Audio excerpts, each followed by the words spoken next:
Mayan singa vina kaninay. Andau ni warong no ni sal ni ka kambura kina VTFM kay na Facebook page ni VTFM ena singa vina kaniko. Maindona nonda programo ando sartalangan nonda bulangi ngoy na may nonda bulangi tigo na vinga no todo usara. Ena andau andau ndo boda tiki nonda programo. Na programo ngay bato kay tiko viti kibonuatani. Maleta na nunggu itoka ni kiro na may ndo boda toka na may talanoango o koe tiko mai bonuatani. Kene malamba leo tiko ani viti tiko mai bonuatani se mai nanda ayasa ni burubura kendua ka ndona bono na se mati kenda tukina na vewe kani ndina mandangara yawa tiko rangole boka buli boka dhaka soro sale bai tiko tunde isar kera na non robo wale so ngele budhi ni ngaisa na tai kandua ni asa ni burubura kandua na non robo wale binaka sama ni mai badanga usar to kina nambula ena vinga ona kera saro klani na ngona binaka baka wasi bindo tiko na sona ngona ndo ya dombeka na ngalili senda wana na nulis tu indela nyau wana numatu na kakana na bewe kani binaka na vindendre waki na sota tu wa bewe kani ortowo momo nei koea sabaka mesalai ya waki kendar mai na buku ni awani ni bono ya kongo na beke mnina bewe kani ndo wote umani sini kongo ndo na ngoni sala era no bese mati tu beke anda en singa binaka ni indai turanga kena marama ndo wote toka na singa lebu binaka na singa binaka ni kuwa pelin rau mai nongo bulang itiko. En numuni sal ni kakambura kina VTFM vata keke menina sama taltinga mai na Facebook page ni VTFM en singa binaka ni indai. Dana bambula sarmanda beira turanga tau ni sambula binaka.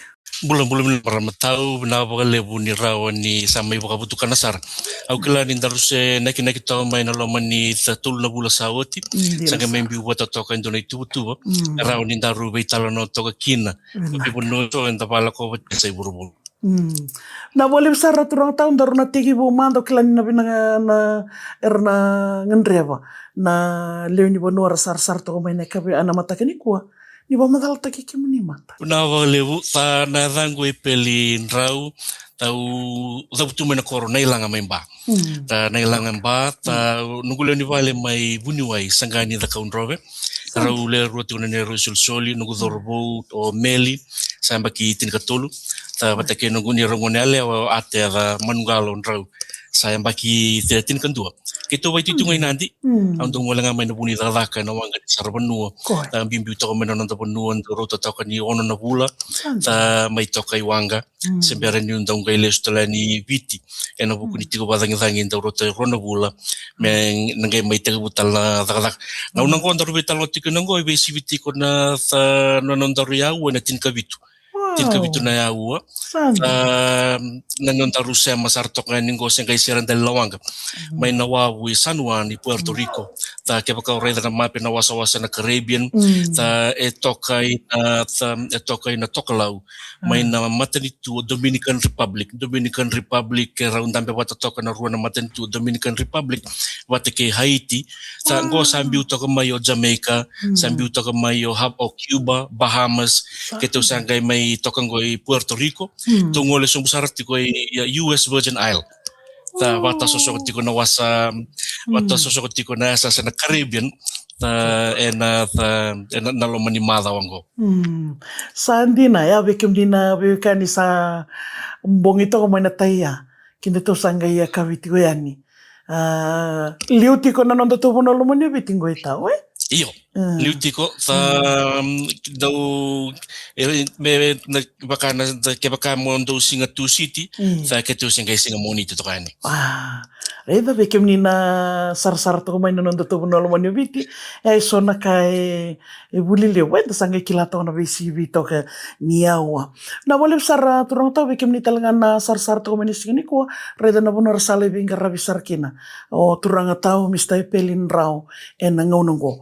Ni tal nota ka mandana no ni tekibo wakang bimbiya no buli. Na balebu maram tao awus sumai tomuka nei tiku tomuka mai lau toka o e via rota toka tin kelima na miniti mai na tau ni levo lau toka tau ngole na Kornibula Primary se ada ni Kornibula na ngauna ya na lau toka Fijian School ta sembere ngai visa na buku ni lawat ni ya ni bula wani non tapanua ta ni sa me visa kila na ada ni Kornibula Mendelana Primary School na ngauna So, ito sa taga na lau toka Fijian School. Ni utia o ngalay buli torda kay na Natambua. Natambua High School. Bimbi toka may nambagi ron undolo ka ba. Sembera yung ngalay kito man na nanggubuli na University ni Deva. Wala kisangaki na nanunggu degree ina tambanan ni Sarvanua. Bachelor degree in tourism and hospitality. At tauro to kay tulo na embaki. Sa ilibaran daw taronga na nasawadaba o muria. Arawan yung may dadakin na iwanga. Tabi ba kurumbutakin na may banua so bakatara na kalaw arawan yung durukin. Aun daw siya nga ni wawala na talanotak. Daw maro tagatuni yung wasya na nailako-lako. Awang wala to may kina. Ni oti na wuli may na university ni Dava. Pero to na Ronondo Lukavit. Aw sang may tagabu na matali no gudada na watala na Hilton Hotel in Danarau. May to kay nalaman ni tolu na ang baki sa tawya burawa na sa may tagabura to sa bubale. May kaya sa may riboto yaw kina na may bonole. May budi ni rawa kina na sema se tegabunga na pito kani kena be kilay may na university ni Deva sembere ningai laki bagandai taki me tau ya buendo na be talano ta nanunggu sati ko na puno ni takadaka may na Hilton inda na raw ni uti tulemba kina nunggu toko na Hilton tau vabini na wale buni rawa ni ketu se be se matiti ko batekena ni tunga sinibuli may USP angai baka utomoko ndo ni tukutuku ni rato ngole tiko mai viti na ibalesi na wanga na Piano Australia. Piano Australia sabi ando na rawol sa bulu bata ramba kina kanan daw so kutu na kampanyongo.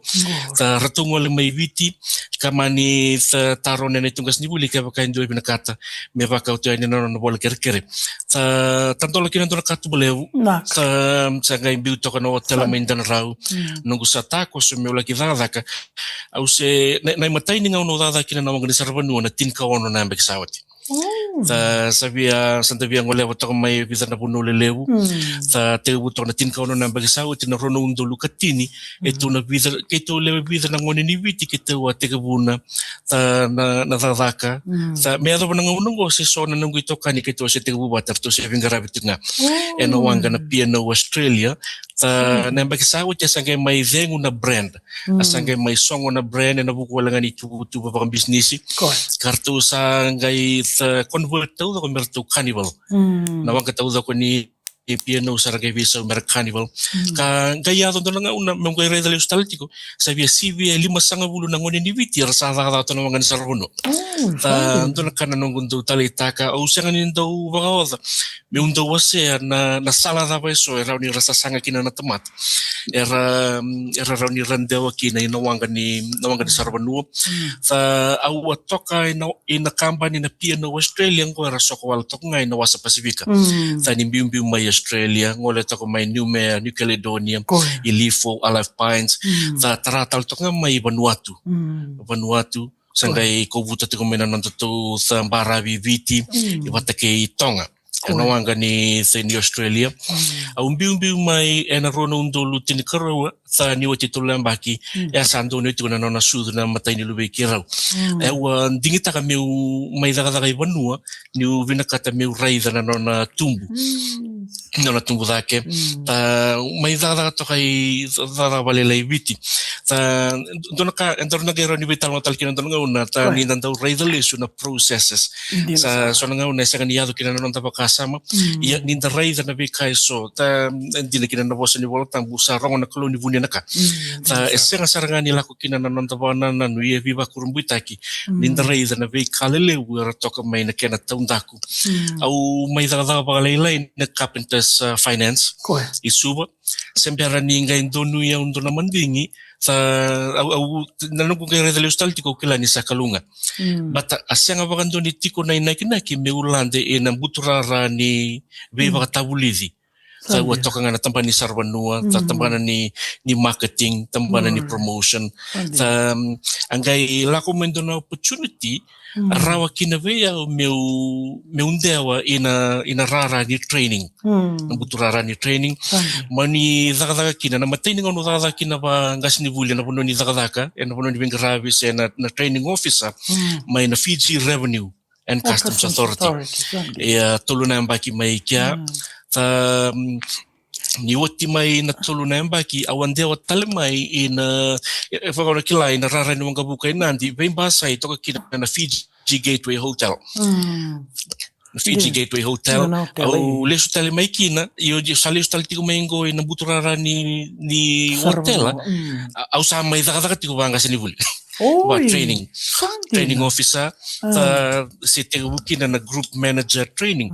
Balata na Fiji Gateway, rua tale na nonrato yanu, rua tale na nonrato hotel, toka mai Malolo, Plantation Island Resort, batake Lomani Island Resort.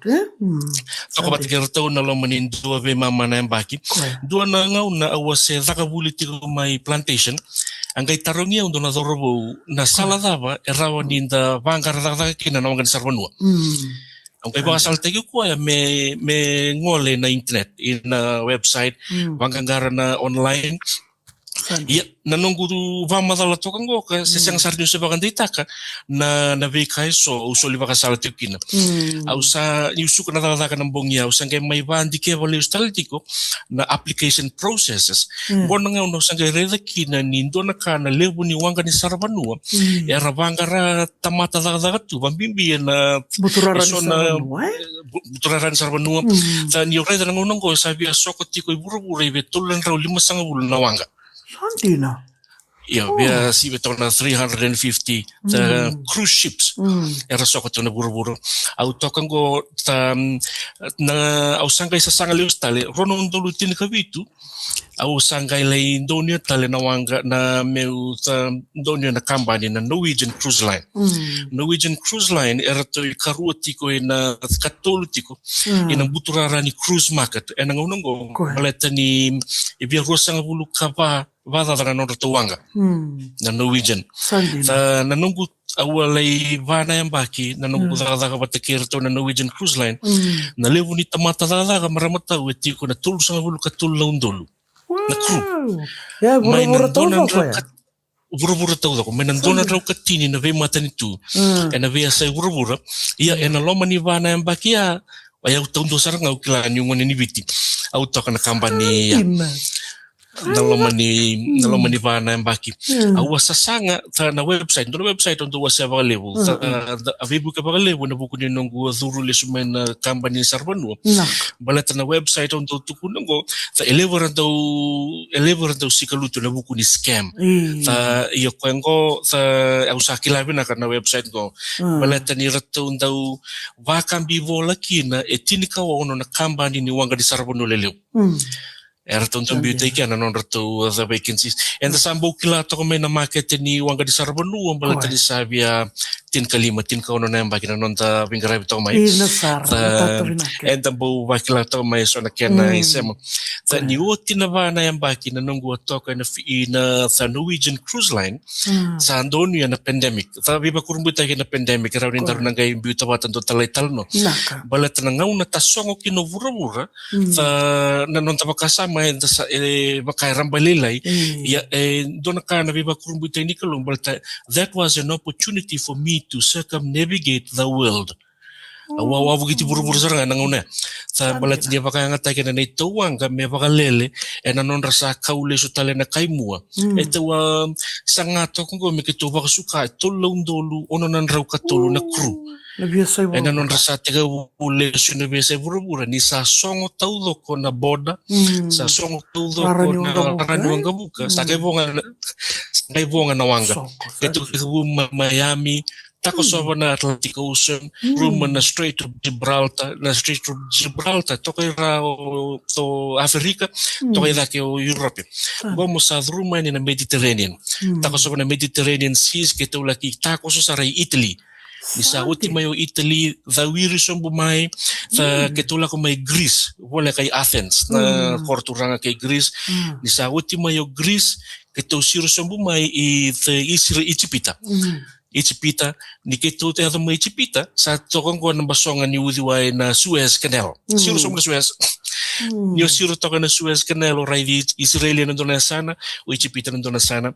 Wala sombo mai na Suez Canal nio taramay na udo ni na nanguso ni wayo na Suez Canal ira na Gulf of Suez sangkay toka ki na wasan damdam. Red Toka ki na wasan damdam na Red Sea na rai da leso na sabay tala no iso na wili ka na bola tambu nangaw na ni wili bola singa tambu kaya non tapamuro toka may nabibo no iso na Red Sea kay toka Iraq na sa toka Laweloma, toka may rawarto na North Africa. Sa kay biumay na Gulf of Aden sa disasi na iba no warag ito na Gulf of Aden. Balata na kambay valu siya na terrorist kaya na pirates. Eran daw zambi may namatay nito Somalia. Ito kasarto ngayon na kona yung Somalia. Ni sa clear rawa nga Africa o sa taraya niya na Indian Ocean itong wala na kay India lay sombo na ito crew arabondo tu itong kay zawiri leso talimay may kito sang kay may sombo in the Philippines. Sa Philippines sa usangay vata taro abo kitiko karaw wait talanova raw vata kay nando to commission to ka may chavani sangay pamadal tako ko na sala iso raw ni unang wala listo lagi ni biti do nito na pandemic may uvuka may sa Philippines Hong Kong, Yokalandi, Inandi. Angay auto ba sam tagalesu don kana non da sa babin buna ka pona kulo na buno na bi maroroy ka rawatu kina ninda saraba na be bonueso endang ole tukina. Totoka na roda na kini talno bikim ni na biukani turang tau sa andona kana totok ni rongo italno na buno ni sale ya da batarto. Darusuka le soala nga bagalelai.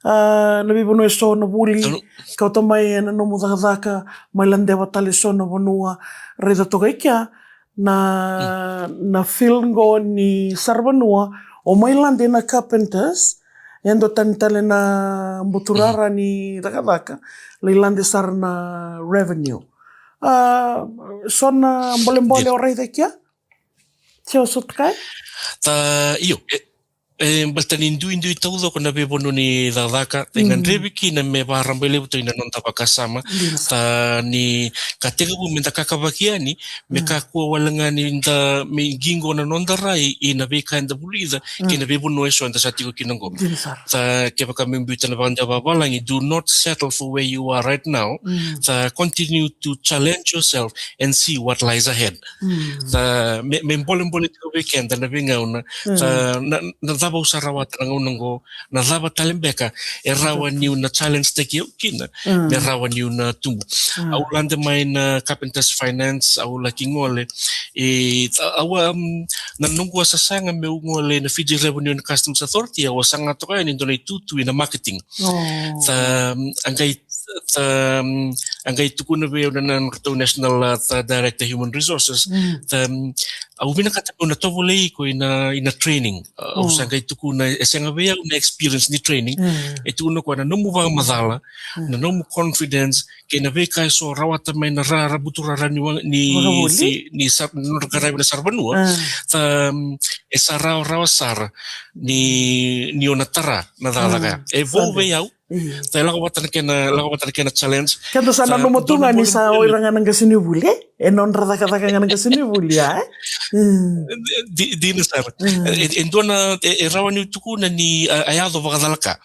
Malata na ngayon na sa tiko kina na Carpenters Finance, awa talay me ula kivuli, me uveso somita kinando na vuli. Au kay sa kanitila ni vulingo lima tara nga na singa na program na Train the Trainer. Module 1. Train the Trainer Module 1. Iya, namatay ni Rona Singa maramata. Doon na ka na nugusay bagingas ni Buli. Voti, sala, na ngay tostok na Buli. Sala ko lang ko, sabi na kata may usam biuli. May kakon vautia. Pero ngay vital na wata kinugulo ni wala na yakabi ni Two City. Nakaroon ni Singa, ngay tukuno ko ya. Sa may mbito pa lang, you need to humble yourself. Sanjin. Sanjin. Bakai sino wai bata na sa nanda kungkuna nung kurang wata na bosa ya. Itu kuno ko oi ko mona alo malmalu. Entua na ka rawani tiko ike nayanga veiko. Au sangkai leus tali. Vei sau nung kurai ta usuku ni zaranga na buku ni tuku ya. Ta ngandrevi kina na vei sau ni bakasa makin na vei sau ni baronialo. Sanjin. Neu sangkai laki ta marutaka na vulia ta yoni reda le stongo ya saya na au se la na vulia na rono undulu tin keriwa sta au tingo tin kapana mbaki na nongo zaka mena vulia ya sa indola saraka di katum bolelebu balata new line kasi ni vuli na tambana ni kumun wada au lengasi ni vuli le stale na sa ina hotel mainandi au lengasi vuli na Norwegian Cruise Line sa ngos ocha ni wati mana Norwegian Cruise Line awala indona mbaki na Fiji Airways. In the Fiji Airways le to vale le wati here tu sembara nyungai ngole talmai. Ngosa lima nambaki na nonda rusa tokai na Holland America. Matata bina na kene ave kemni na veo kani do woti mai singa bina kani koa en nonda programo viti ki vura no moni le belande ki koya na no moni le kautira to na sarvanua ni vosata na le ni vonua en ngone ndonu makikina na ngone ni songo se na COVID beka ni mboso tava so na we kandaru itoke en ave sai vura ni ngole kina ya na biasa ibu-ibu saya kita wanga iba isoko wata kerto level 5 na ngone ni viti erto laka ena kamba ni veimbombo na spa na spa balta na wanga kedri sarbanua ertiko kina nanto ni bengal rabi na spa iro tu indo tani ngana non tu company they are subcontracted to the ships arto level 5 na ngone ni viti ta ketu sangka mai toka ena ni tu sasanga lesu Walatani siang sarangan Indon na sala mekitu na buka rawakina ta rawani kitu ngai soko batakina ta nanitu ngole suibiti. To talk about na kena be kamni na be kani ni sar to mayen mataka bina kani kuwa kero sabani ni bina ting na be kani go ni ndo wat ting be kamena be se burbura kuni ngole lawa nando na ngauna ni nangai rede to na wekanda to ngo e pelin rao ngole tumbe kana no ni mata sa na buno ni sabai tikina kuni ngole lava erna ndau kelenga en we bono e sorto kelekina wa muri to mai na be kame boletira ndau sombo sare bonua endo na ngauna vinaka ranyoni na sotavira kina ka raunio ni ngimbitu tu mena no muni tala noa no muni loloma avakata nga kina na no muni vena no mi mandanga en salnika kambura kina VTFM to na ngauna vinaka ya Balatani ya watu viti, ya watu na kani viti ki vura satu ngai samuni. Batani satu nga mai kino turang tawe pelin rao. Sana ngai mai bisa mati to ngani en salnika kambura kini VTFM. So na boleh mana no mningono ni wuli ni sangole ngori na cruise line ni bonotani lewuna yang bulo ni sana lai bengarre bataka. So na boleh ni lako rumah tahu ni so tahu.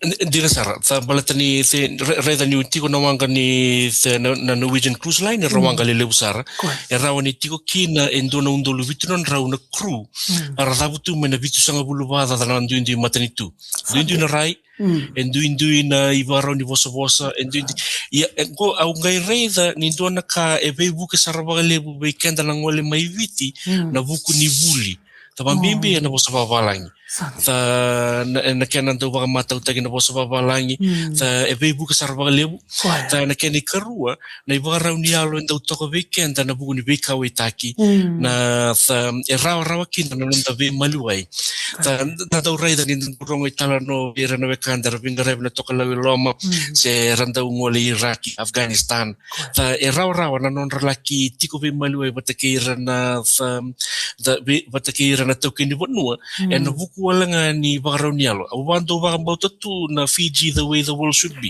ta endo saranga na sala era reda do matana taka ena non da mai bewe kani watakeira na ndui kai ke mai misa mai be kile vosa E mai misa mai vekilei tovo na madhawa rua sawoti ar tau marau takabaltani vekeitou na lomani wangango e via 5 na pasenda na crew era dhavu tume na puno Indonesia ta e kau asara na ibarau ni pambautani musulmani ta na non ralolo toka na madhawa na bulan dua ta da mai kila wakabinaka na non ibarau ni bulan e na besinga Dorka marotai. Matata binaka. Dona kenda tau li ng bulan ni maliwai matata tu binaka kenda tau kenda tau ndo kila itani tu kila.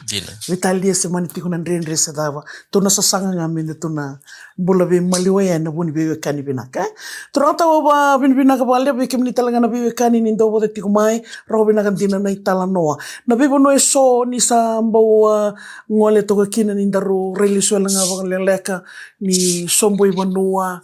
Madhawa na nomuni reida na kakana, na nraki, na leweni banua, sona biti kina. So, na madi reida tungo na panana no tisa, panana no lisar ngay biti.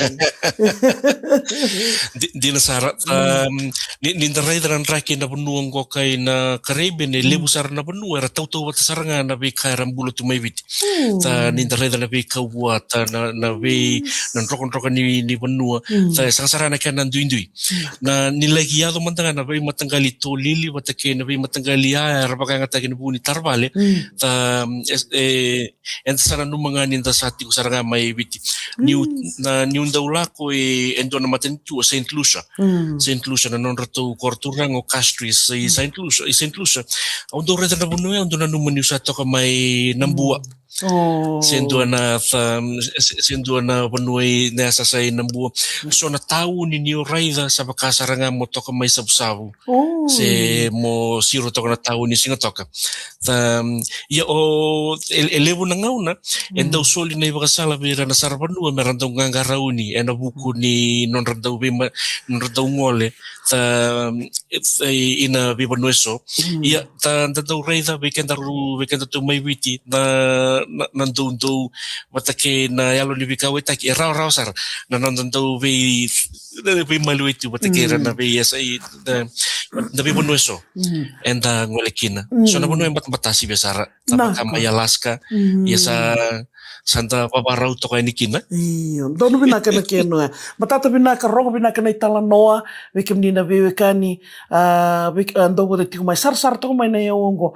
Turanga tau tombo ki kendar to ngona darnanga ito mana tal tigani non dar itala noa katarava ya wekem ni na bewekani kasaba nui ni ranin darnanga sarava tal tonga na soko bakasar talang kina bibuno esomo bonotani ni soko boli kene sioni vingarabi boli kena wekem ni na kani ndo boti mai turanga marama tau rubo na wane lewa pelin rawe nungu itoka ni tiko ena nondo programu viti ki bura kana wat katalang ki nomni salni kakamburaki na viti FM meada wana nondanga una kataraba turanga tau ni wadengo binaka talanga vekim ni na sara-sara tungo mai ena mataka binaka ni ko ni madamanda